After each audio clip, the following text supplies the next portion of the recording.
We do have a show to preview for next week at least. Well, yeah, it was a slow week. We had Jericho, being Jericho stuff, more inner circle drama, which I'm pretty much over the whole inner circle stuff. Either break up or don't. Um, but looks like what are they gonna do with or Santana and Ortiz now?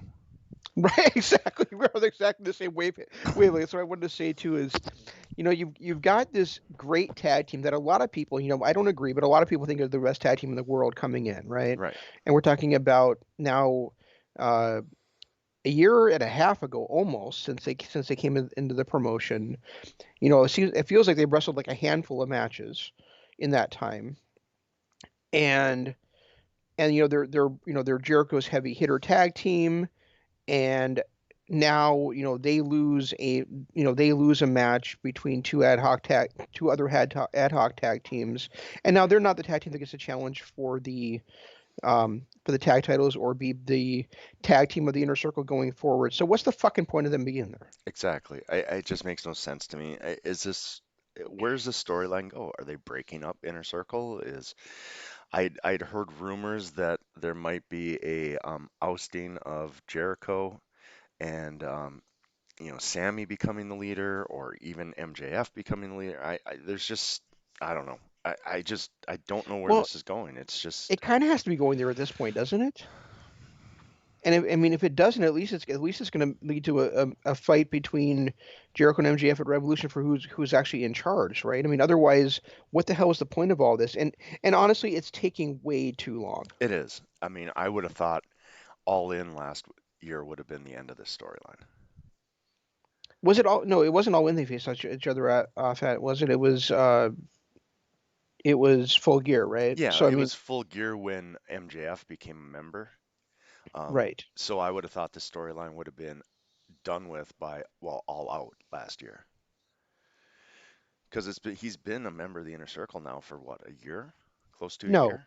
no, you're no, you're way off there. No, he became a member of the inner circle at Full Gear, right?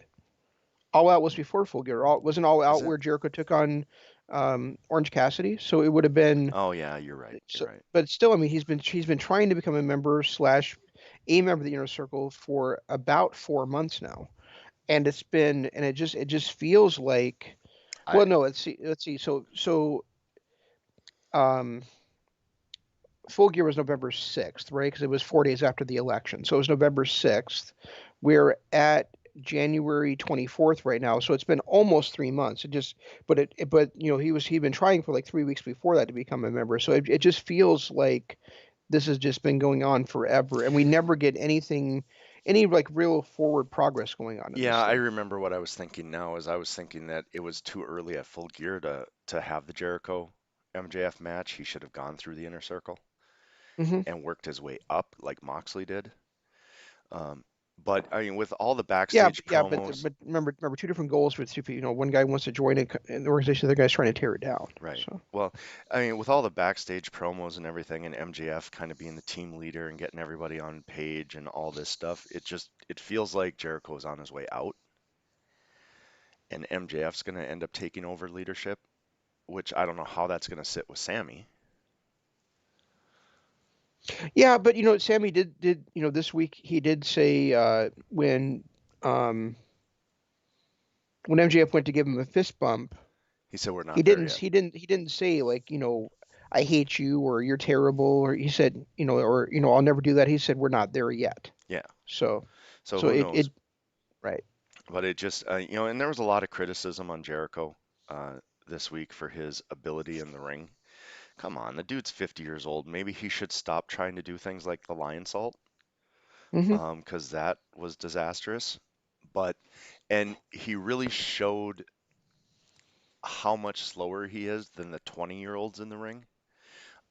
But that's not Jericho's fault. He still looks good. He still puts on a good story. He's still got some really good ring presence and ability. I just think people are being a little hard on Jericho at this point.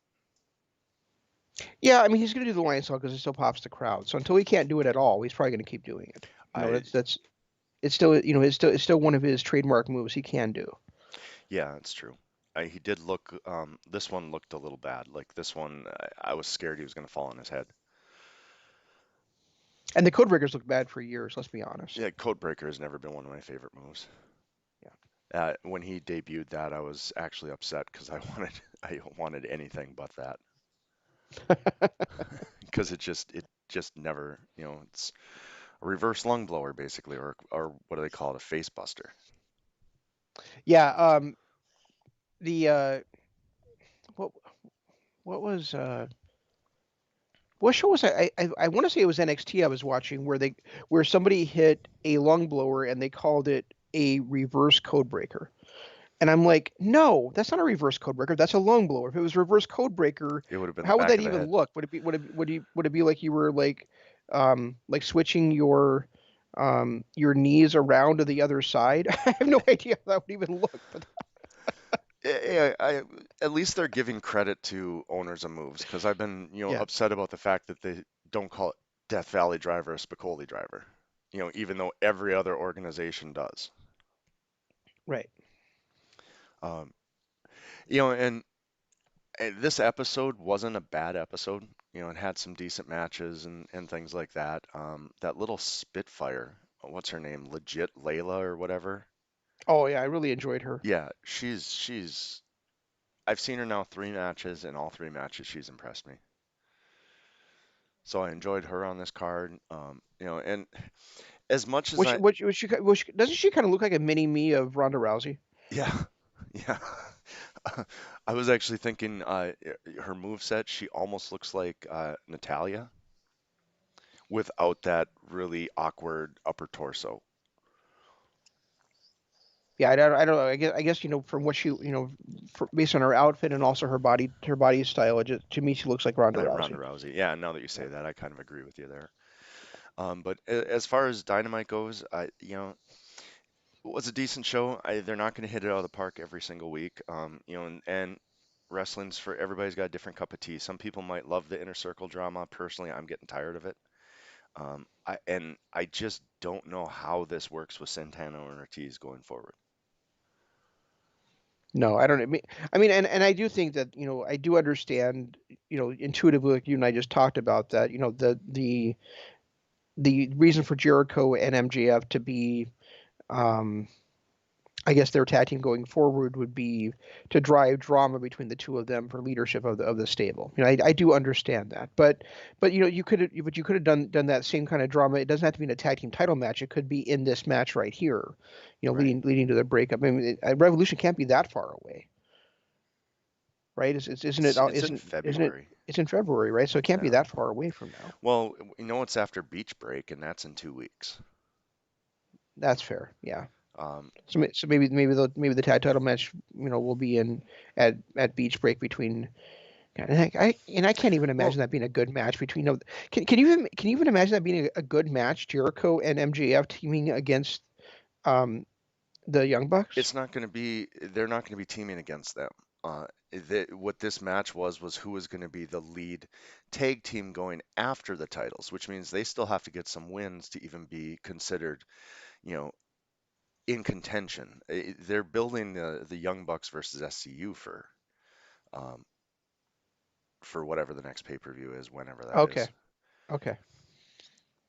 Oh, so we even have more. We even have longer of this drama to go. Yeah, I mean they Can't still wait. have to build up to become. This was just to declare who was going to be the tag team that was going to focus on the titles, not that they were going to get a title shot out of this.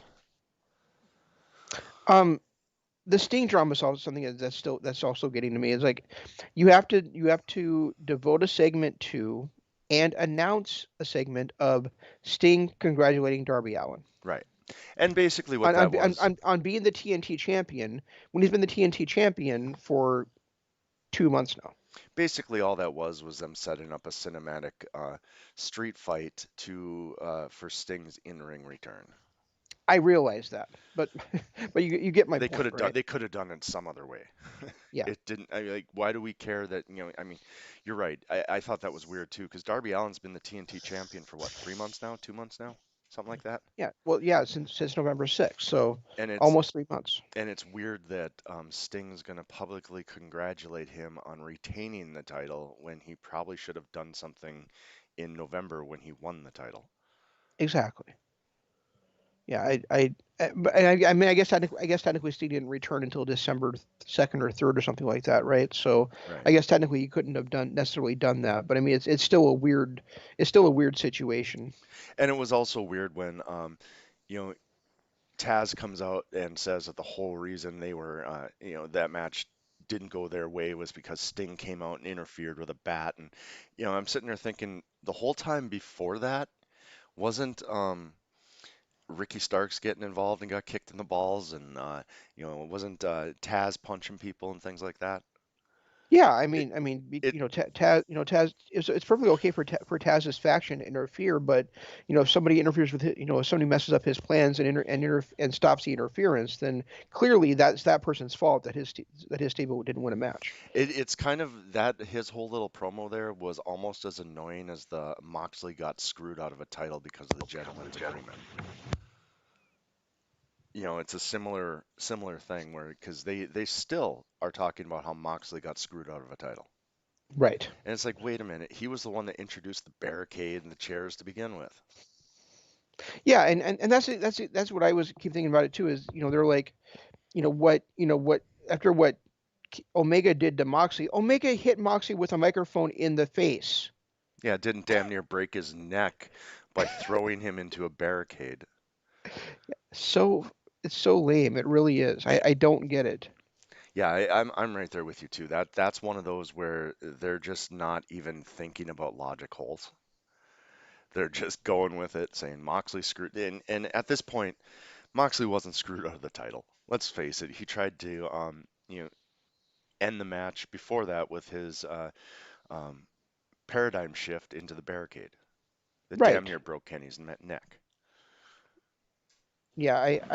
It's very irritating to me that they keep saying this because it's and also that they keep reinforcing it. So I'm sure there's people out there that really believe that's what happened, and it's not. There was no screwing going on by Omega. Well, that's one of the WWE loopholes that we've always criticized WWE for doing. Remember when Sheamus and Cesaro were best friends, and that's why they formed their tag team, not the best of seven match that went to a draw. Yes, I do understand that. I just wish that AEW was better than that. Yeah, me too. Me too. I mean, maybe that was the original storyline, but it clearly didn't happen that way. And at this point, just drop it. Right. Just drop it. You don't have to keep saying it every single time one of those two is on screen. And how about the nice little squash match we got? It's been a long time since I've seen a former champion in a squash match. It was nice. It was fun to see. Which With Moxley defeating that um, guy we've never even heard about before. Oh, right.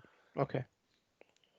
It was just nice to Yeah. see a jobber squash match. It's just something that you don't see enough of anymore. Yeah, we thought we were going to get another former champion Jabra squash match, but unfortunately that Jade bitch decided to interfere. Right, exactly. Um, as far as That that's got to be like the weirdest feud going in any pro wrestling that I watch right now is Cody's feud with Jade. yeah, I thought went off the rails from the start. Like that very first time we met Jade, the promo itself from Cody was off kilter, and then her whole being involved in it, and then her feud with Brandy, which obviously Brandy got pregnant, so we couldn't continue that feud. But yeah, the whole thing's a little off kilter. It is. As far as news this week, we got a couple of decent stories. Renee Young was asked about her possibly going to AEW, and she said she wants to build up another part of her career before she moves in. She said if the storyline was right, she might come to AEW, but she loved her time in the WWF, and she just doesn't want to go on record. She wants to go on record that she's not going to be known for wrestling. So she's trying to build up other parts of her career, like her podcast and things like that. Right, and I think she's interested in broadcasting other sports too, as and not just pro wrestling, right? Right. Yeah. I Yeah, mean, and that's kind of a cool thing to see. You see a lot of people nowadays that once they become a wrestler, that's what they focus on, and that's all they can be. It's kind of nice to see Renee do something different. yeah, good for Um, her. and then we had The Undertaker, who was actually on Renee's podcast, talking about how he feels he can't even watch WWE anymore. He feels like the WWE has become too soft and he's not a fan of it. Too soft. He said that, you know, back when he was younger, all the legends were there to help him become a wrestler, and now there's nobody in the industry to take people under their wing and teach them how to do there's nobody, none of the greats are there to teach them how to work in the ring. And he said it's become too much about flips and flops and not enough. It's just too soft for him to watch, which I Okay. think is interesting because he's still under a WWE contract. How do you think that's going to fly with McMahon, first of all? Secondly, to say that they don't have legends to teach in wrestling, to teach younger guys how to wrestle, is ludicrous. I mean, Randy Orton is still one of the better workers in the world when he wants to be. You've still got Chris Jericho, who's there to help the younger people, Christopher Daniels, Frankie Kazarian, and so on. So I mean, there's plenty of greats that are out there that can help the younger people along, and you have some guys who are in their mid 30s that are have that ability, like a Kevin Owens or a Sami Zayn or Tommaso Ciampa, Johnny Gargano. These are people that can help younger people along as well. Mark Calloway is a fucking hypocrite Right. for saying that, and not just because of what you're saying, but because it was his generation of wrestlers that keep coming back and overriding these wrestlers that could have been veterans over the years and could have been these tough-nosed, hard guys that he wants there to be. I mean, if they had been working alongside them and not stealing their spots at all these big shows and giving them the opportunity to become veterans and to become stars, really, then that wouldn't be the case.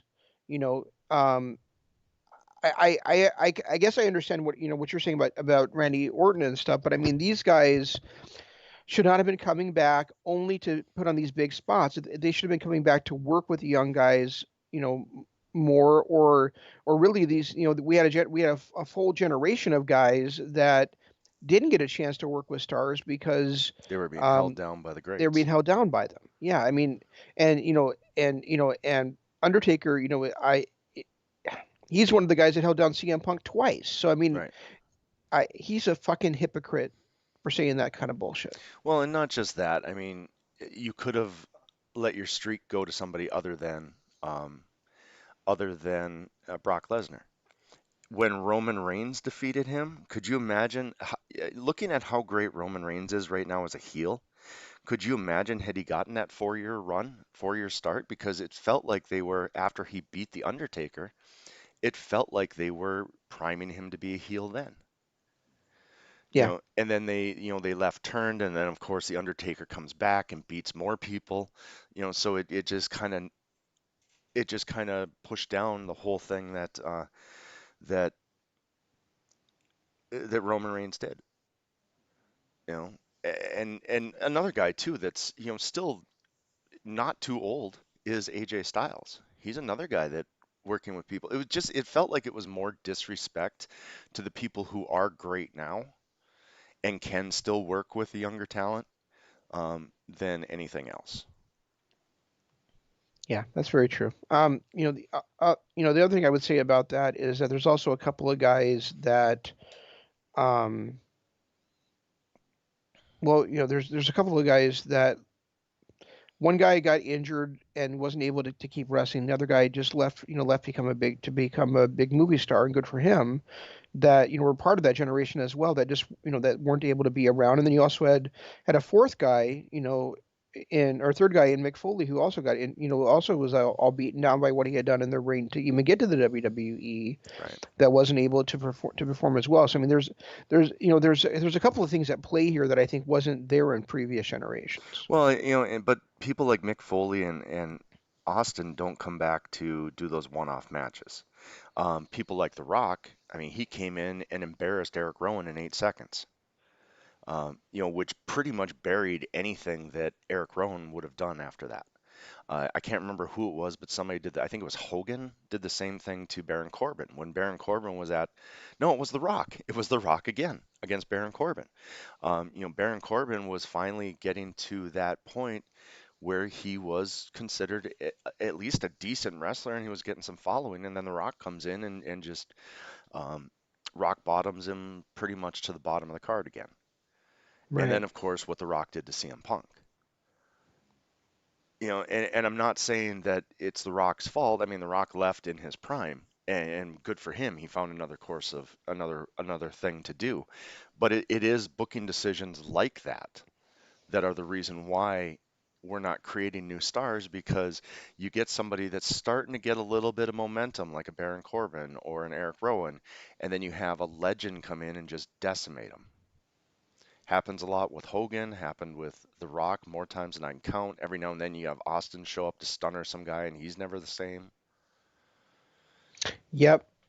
That's all very true. So I mean, yeah. So not only are they not being a bonus, or they're being a huge detriment to the younger guys. To the younger So WWE guys. And yeah. I'm a little worried that that's kind of what's going to happen with Sting. Like Sting at this point in his career probably shouldn't be in the ring, period, especially after his latest injuries. Um, but if he is in the ring, I don't want to see him do a boneyard match where he goes over. I want to see him putting over the opposition, putting over the younger guys. At that point in his career, that's what he should be doing is he should be helping the younger guys. If you look at Japan, how many people go in a ring with Minoru Suzuki and don't come out being a bigger star, whether they win or lose? Right. And Minoru Suzuki, he's 52 years old, but he's one of those guys that's he's putting over other wrestlers even if he is winning because they all look better having been in the ring and stood toe to toe with Minoru Suzuki. Yeah. Agreed. I mean, and other guys are like that as well. Tanahashi, Okada. Okada's made start. I mean, just in the last few years. I mean, look at Jay White, Hmm. Evil, Sonata, Ibushi have all been raised up by guys like Tanahashi, Osprey is Naito, another and one. Okada and Osprey. Yep. So I mean, you don't you don't see that really in WWE, and honestly, and honestly, let's call a spade a spade. We haven't really seen it in AEW yet either. I mean, I know Well, they've only been around for about a year and for about 2 years now, right? But the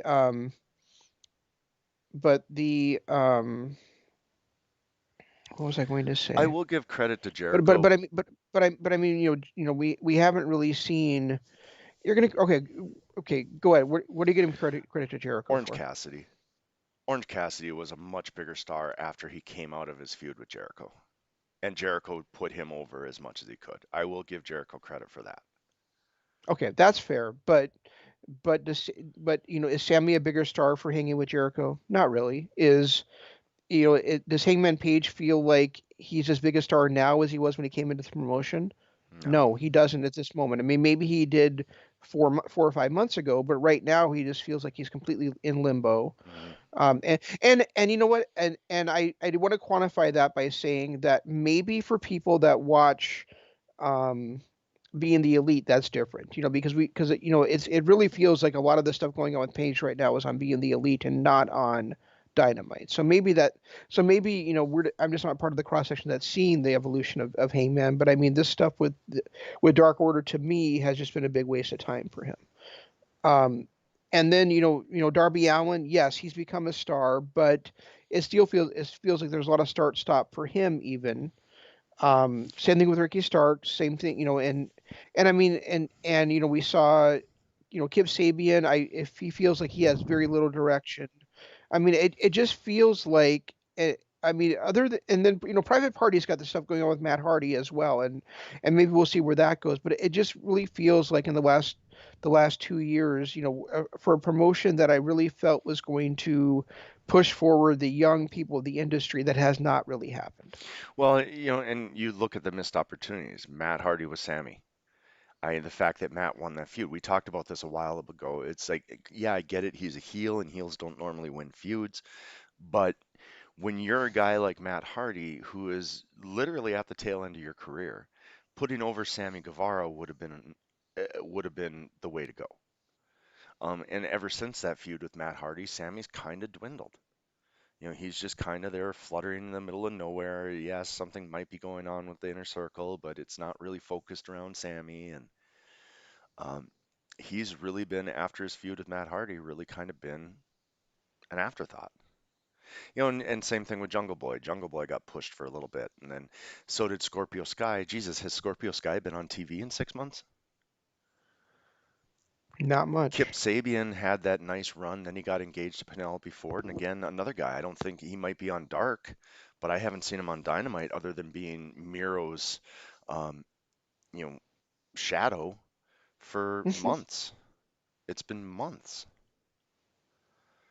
So yeah, they're not really good at it. We talked about that being a problem a while back about how it seems like they've got their people that are going to be on Dynamite, and those people are going to be there every single week, while other people are kind of getting pushed to the background.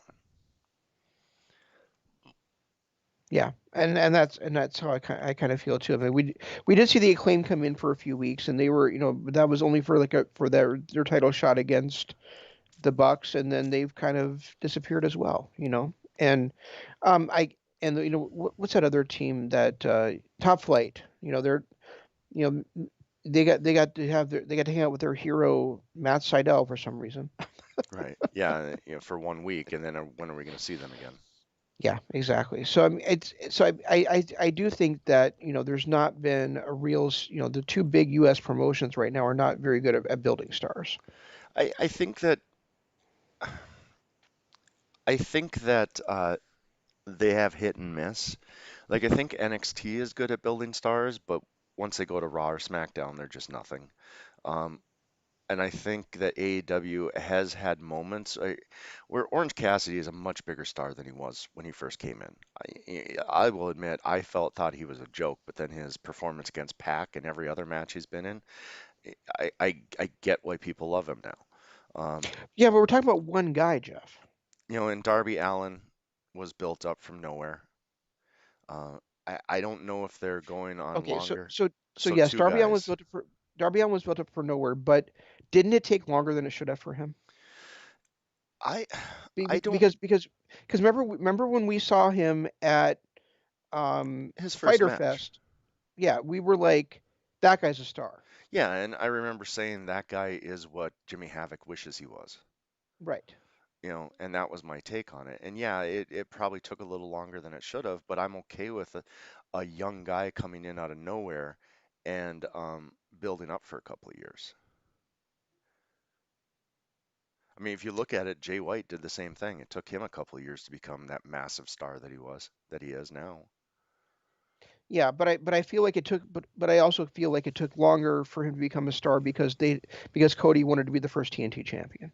That's a possibility. Yes. Because I really because we've talked about that, we felt like that Darby should have been the guy to win that tournament, not Or Cody. Archer, either Darby Right. or Archer. Right. Definitely shouldn't have been Cody. Right. Exactly. So I mean and yeah, I mean you could say and it's true that him beating Cody for that title, you know, was, meant something. But it would But have did meant it something if really? he beat him in but it would have meant something if he beat him in the finals of that tournament as well. Did it really mean as much as it could have? Because Brody Lee decimated Cody for that title and then lost it back to, I mean, like decimated, like Brock Lesnar, John Cena decimated. And then Cody comes back a couple weeks later and wins it back. I mean, I think it would have meant more had Darby beaten Cody before he lost to Brody Lee. Also, and I hate being critical, I really do, but also, doesn't it feel like Darby should be the guy was should be the guy doing what Cody did, like where he's that that little er star that fight from behind guy. So shouldn't he be the kind of guy that's going to be defending that title every week? Yeah. And I think TV titles like that should be defended every single week on TV. Yeah, and we've seen him defend it what, Twice. twice? And they were both pay-per-views. Oh no, I guess the Brian Cage one was an episode. It's hard They're with not really they have not been a pay-per-views, but they've been pay-per-view built up type shows. and AEW does that a lot, which is why I don't feel the need to spend $50 on a pay-per-view when I'm going to get a pay-per-view quality show 3 times uh, in between their actual pay-per-views. I know we talked about that before. So, all right. Anyway, Other news, NXT. It sounds like the USA Network, NHL's contract with NBC Sports is up, and it sounds like the USA Network is a player for the NHL to come, which means that NXT is going to possibly have to move to another night to make room for the NHL on Wednesdays. they're Now, getting bumped by fucking hockey. if they're going, if that is the case and they need to move, um, Yeah. I would rather see them on Thursday than Tuesday, because Thursday gives us wrestling every single weeknight with Impact. Not that a whole lot of people watch Impact on Tuesdays, but now with their AEW crossover, maybe people will. But then we can have pro wrestling on every single night, which is something I wanted for years. Yeah. I guess that's true. I'm sorry. I'm just laughing at that they're getting bumped. They're going to get bumped by hockey. No, they get Also, bumped. you They get also bumped by also basketball. USA So also USA and NBC are owned by the same parent company, right? I Aren't they? don't. I don't know. I guess I can't answer that. I don't know. I thought they were. I'm looking it up right now.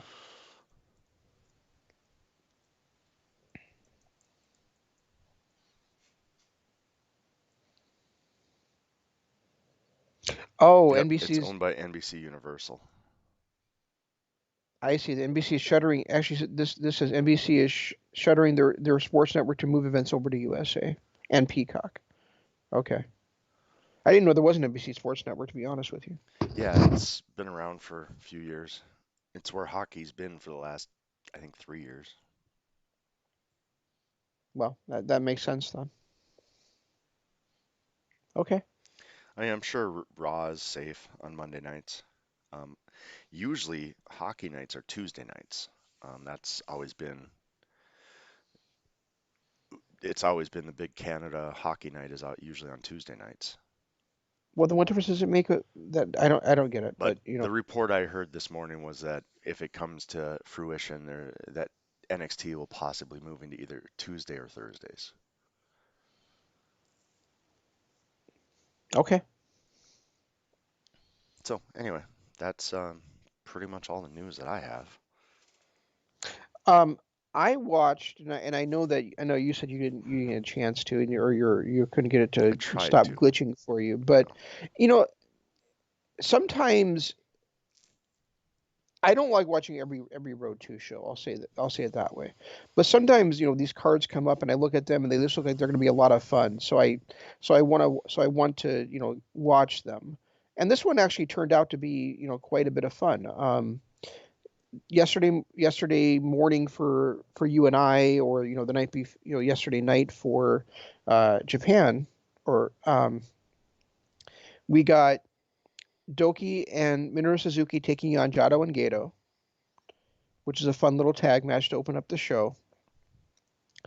We had a six-man tag between Chaos taking on Bullet Club as Yoshihashi, Tomohiro Ishii, and Kazuchika Okada took on Dick Togo, Yujiro Takahashi, and Evil in another fun six-man tag. Satoshi Kojima and Hiroshi Tenzan, so the former four-time or six-time, no, six-time, right? Um, Tag champs Tenkozy took on the Great O'Khan and Will Ospreay, setting up their two singles matches coming up during the New Beginning shows. And that was actually interesting to see Will Ospreay get beaten by Kojima. That's I great. feel bad about how Osprey's been kind of treated. Yeah, me too. But still, I mean, to have him get pinned by a legend is not that big of a deal. No. Um, especially in a tag match. And then we had um a 10-man elimination match, Jeff, as Master Wato, Sho, Honma, Hiroshi Tanahashi, and Kota Ibushi took on all five members of LIJ. And um, this did not go the way you would have expected it to go. No. Guess who the sole survivor was of this 10-man elimination match?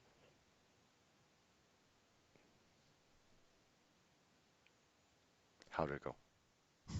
You don't have a guess? I don't have a guess, no. Okay. So the first two eliminated were the double gold champion Kota Ibushi and Sonata, as they got eliminated by Master Watt. By they were standing on the apron, and Master Wato whipped um, Bushi into them, knocking them off the apron. Because remember these elimination matches in New Japan, they can end by over the top rope and hit your both feet hitting the floor. Um, and then it can kind of continued on from there. But the way that it actually ended up was that Tetsuya Naito and Honma were the last two guys in there, and Honma eliminated Naito with a clothesline over the top rope. So Nice. your winner and sole survivor is Mr. Kokeshi himself, Tomoaki Hanma. Interesting. How Yeah, was Phantasmo? Because I heard the first little bit of Phantasmo on Mike, and I actually enjoyed it. How was he throughout the night? Phantasmo and Mike. What are you talking about? He was the color commentator for. Did you not watch the English version? I did watch the English version, but it must be different. You might have been trying to watch a different show because the show I watched, um, Kevin Kelly was flying solo. Yeah, for the first half hour, and then Phantasmo showed up and was there for well, the next two matches I was able to watch, so I know he was there for at least those two. They made a big Nope, deal about him thinking that the show started at 6:30, and um, nope. the one you're talking about with Suzuki and Doki in the opening match, that's the one I watched. The latest one from the 25th or the 24th. No, the 23rd. Okay, so I watched the latest incarnation, so I didn't see that one. Gotcha. Okay. Yeah, I haven't seen that one yet. Um, no, El Phantasmo was actually in the main event of the show that I watched, Oh, so where you watched the one where he won the. Okay. yeah, where he and Ishimori took on Kanemaru and El Desperado for the junior heavyweight tag team championship, and I was looking forward to that kind of. I mean, I mean, I knew there was gonna be shenanigans, but I figured, we've seen Phantasmo and Ishimori be in some outstanding tag team, junior heavyweight tag matches. Hmm. And we've seen the same thing from Kanemaru and El Desperado. This was not one of them. Um, I, it was basically all shenanigans. There was like no, and there's these guys are too talented to not have a great wrestling match against each other, in my opinion. So I did not enjoy it. And then, we got Phantasmo and Ishimori doing all their stupid back rate bullshit throughout the match. And then, like you said, Phantasmo and Ishimori, in no surprise, really, I expected him to win, but I just did not like the way that it all kind of came together in this Well, one. the next night, Phantasmo was the color commentator for Kevin Kelly. Okay. He showed up at 6:30 and made a big deal of it because, Desperado and Kaminaro were in the opening match. I guess it was a four-man or eight-man tag match, so yeah, I should have. But it was still Minoru Suzuki and Doki that were two of the four. So but I should have figured that out when you mentioned it. Anyway, Phantasmo showed up after their match, talking about how he thought the show started at 6:30 and then was his normal um, dickish self. They mentioned, or Kevin Kelly asked him if they were going to give Desperado and Caminaro a rematch. And Hmm. he goes, absolutely not. Why would we do that when nobody gave us a rematch when Yo and Show beat us? Yeah, that's a fair point. So, I didn't get to hear too much of it because, like I said, I had buffering problems. It was literally giving me 5, 6 second clips of the show, and then it would buffer for 10, 15 seconds. So it became almost unwatchable. Well, you're watching the wrong one anyway, so that's okay. Yeah, there's that. There is that. I mean, overall though, it was a fun 2.5 hour, 2.5 hour show. And I really enjoy like the big epic shows, but also there's something to be said for just having a fun show to watch too. Well, they do so well on their Road 2 shows. I mean, Hmm. I will give them credit.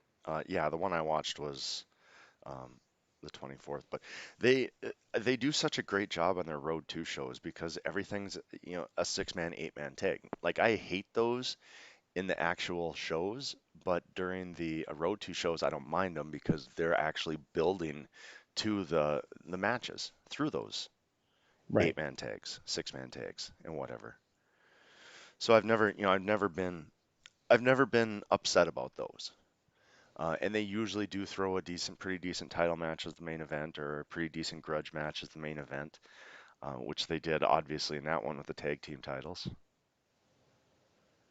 And I know that there's a couple of more of those elimination tags coming up as well.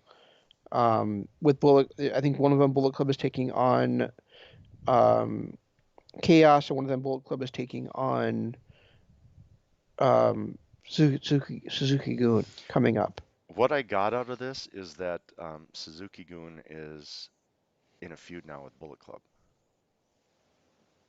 Yes. They did ask Phantasmo what he thought of the whole evil coming in, and Phantasmo was brilliant because he's like, I don't know, they didn't consult me about it when they brought him in. It was a complete surprise to me too. So, that was a interesting little thing. And but no Jay White talk. The only thing I heard was when they were talking about Gato about how Gato is lost now, but they didn't mention Jay White's name at all, Interesting. which leads me to believe it is a work. Um, because if it wasn't a work, they would have mentioned his name. Yeah, maybe. I guess we'll see how it goes. So New Beginning this year is taking place over 3 nights. The first night is coming up on January 30th, which is this coming Saturday. Um, and so the lineup looks like this, Jeff. So opening match is Toriano and Kazuchika Okada versus Yujiro Takahashi and Evil. Thoughts? I, I don't know. Sounds like, I mean, two of those stars sound like they shouldn't be in an opening match, and the other two stars or the other two guys don't sound like they should be with Okada And Evil? and Evil. Yeah. It's um I think they're probably setting up for Evil versus Okada at some point down the line, but it's not exactly my flavor of match. No, So I'm not. I know that they were talking about Evil facing Okada um, on the show I was watching, but like I said, the buffering, I really didn't piece it all together. and then we've got an 8-man tag, and in this 8-man tag, all four of these guys do have singles matches scheduled against each other. So I shouldn't say that. I should say there's pairings of these guys against each other. So we have Master Wato, Sho, Honma, and Ibushi versus Bushi, Takahashi, Naito, and Sonata. I should actually, I misspoke again because actually Honma and Naito, it looks like they're maybe setting up a program between those two, but they actually don't have a singles match scheduled against each other. But Takahashi is going to be defending the junior heavyweight title against Sho on February 10th. Bushi is going to be facing Master Wato also on February 10th. And Sonata, of course, will be challenging Kota Ibushi for the double gold um, on February 11th. What's the show that is this the show that they have this weekend? This is the show coming up on January 30th. Okay, I was confused then because for some reason I was thinking New Beginning was the 30th. It is. New Beginning in Nagoya is the 30th, but New Beginning in um, Osaka, or not Osaka, in Tokyo. Okay, I so can't what remember. the big new beginning card is not till February 10th. Not to February 10th and February 11th. Yep. Okay. All right, that makes Yeah, more it's sense. two. Those are the two. That's the two night shows. Okay. Um, so that sounds like it should be a fun 8-man tag though. Yeah. Yeah, I Um, could definitely and enjoy that. and then we've got Tenzan versus Great Okan and Satoshi Kojima versus Will Ospreay. So I think these are two spots where we are going to see the Empire finally get some singles victories under their belts. I hope so because I'm very disappointed with the way they're treating the Empire. The Empire to me Oh, ever I'm since sorry. I called them wrong. The United Empire. all I know is that I feel the same way about them that I'm sure WWF fans feel about Retribution because they've lost so much. Yeah, yeah. I don't. I mean, they won some the Okan and Jeff Cobb won some tag matches in the World Tag League, but really it's been other than that. I mean, I think they've come on the losing end every single time. I mean, the fact that they couldn't, this is this brand new faction, Will Ospreay, best wrestler in the world, last couple of years, and that faction couldn't get one win at Wrestle Kingdom was disheartening to say the least. Absolutely, I totally agree with that.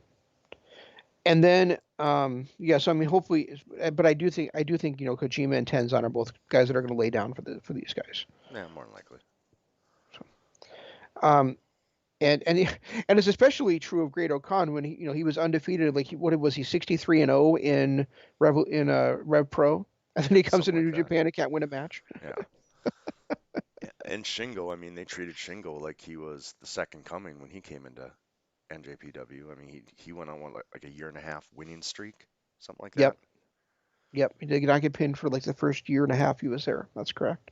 So, it's weird to see how they treat different talent. And I'm really disappointed in how they're treating the United Empire because it felt like when Osprey did his heel turn that was going to be the start of something great, and it just feels like it's not great. Not at all so far. That's absolutely true. Um, and then we have the main event as Shingo Takagi is defending the Never Openweight Championship against Hiroshi Tanahashi. Ugh. Is it just me or does it feel like Tanahashi doesn't belong there?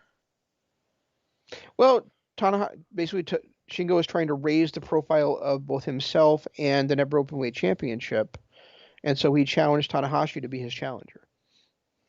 Yeah, but I get that. But Tanahashi, I've never looked at as a never championship type of guy. And at this stage in his career, I'm not even sure that he should still be wrestling. So it almost feels to me kind of like a legend killer thing that like Randy did in 04, 05, where he'd find legends and beat them up just to try and raise his profile. I can see that. I think it's more that Shingo wants there to be more shine on him as a champion. And so he's going after, a guy that's been the IWGP Heavyweight Champion 5 times. The ace of the Or company. seven times, 7 times, right? 7 times. Yeah, the ace of the company, exactly. So I mean, I don't think no, it's a more a ledger killer thing so much as it is that he wants to have more shine on the title and he wants to prove himself against one of the best ever. See, and for me, that would make it would make more sense if he was challenging like Okada or something like that, because Okada is now in his prime. If he really wants to be um, going up against the best, it just Tanahashi to me just feels done. Well, yeah, he's felt that way for us for a couple of years, but he's not done, and he's not going to be done for a while. No, I know. Speaking of Okada, though, you'll be happy to know that he actually made Takahashi submit to the money clip in that 6-man tag I told you about. Ugh, ugh. Just go back to Heavy Rain as a finisher and make us all happy. I really thought we were done with the money clip as a finisher after Wrestle Kingdom, but apparently not. My problem with the money clip is that he overuses it. He tries to put it on like 12 times in a match. And it doesn't look like it hurts anybody. No, and I mean, if it was solely just a finisher and he only tried to put it on when he was about ready to finish the match, I would have a little more respect for it and be a little more okay with it. But literally, when he was learning how to use it and first bringing it out, it was like 10, 12 times a match he'd put it on. Yeah, And I I know. I agree with that too, but I also think that it just doesn't look like it hurts anybody. Yeah, true. It looks more like a sleeper hold than anything else. Yes, yes, it does. But that that so that's our cover for this coming Saturday coming up, and I know we have the Royal Rumble coming up as well. But I thought we could talk about that on the morning of the Rumble. Yeah, and I mean the Royal Rumble looks to be pretty decent this year, as long as they don't trot out a bunch of nostalgia acts. I'll be fine with it. But I think isn't Goldberg challenging Drew McIntyre? Well, that's I thought we were talking about next time around. But Uh, yeah, that's the thing is that's one the one thing I'm looking at. When you said looks pretty decent, I was like, wait, don't you know who's challenging McIntyre? all right, well, never mind. We'll look into it a little more next week. Yeah, so lame. I never did go back and watch the TLC match between McIntyre and AJ. Yeah, I haven't either. I Maybe someday should. down the road. I should do that. I really should. Yeah, All right. Well, I got nothing else. So, guys, please check out our Patreon. It's patreon.com/Kingdom of Honor. All of our archived stuff that we've done all the way back to 2014 at this point is up there. Small donation, you can hear everything we have done. Also, if you're listening to us on YouTube, please hit the like button, hit the subscribe button, ring the notification bell because we don't just talk wrestling. Sometimes we talk other stuff as well. So, absolutely. And so next week we'll talk about wow, I just totally lost my train of thought. So, Royal so Rumble. next week we'll preview the Royal Rumble and we'll talk about the show we just got done mentioning the assuming that Jeff doesn't have glitches going on with his NJPW World again. We'll watch the New Beginning in Nagoya and talk about that and probably some Dynamite or whatever else is going on in the wrestling world this coming week. And Until leading into that will be, of course, the remainder of season one of Doom Patrol, which I'm looking so forward to. yes, and I think we also have the next in our Warner Media coverage as well coming up because I think the Let It Go that Denzel Washington movie is debuting on HBO Max on the 29th. Yeah, So Friday night. So yeah, there's that too. So, oh, it's so gonna be a busy week. it is. Until next time, that's all we've got. We'll try to do better next time. This is Shane saying long days, pleasant nights, and Jeff saying Goodbye.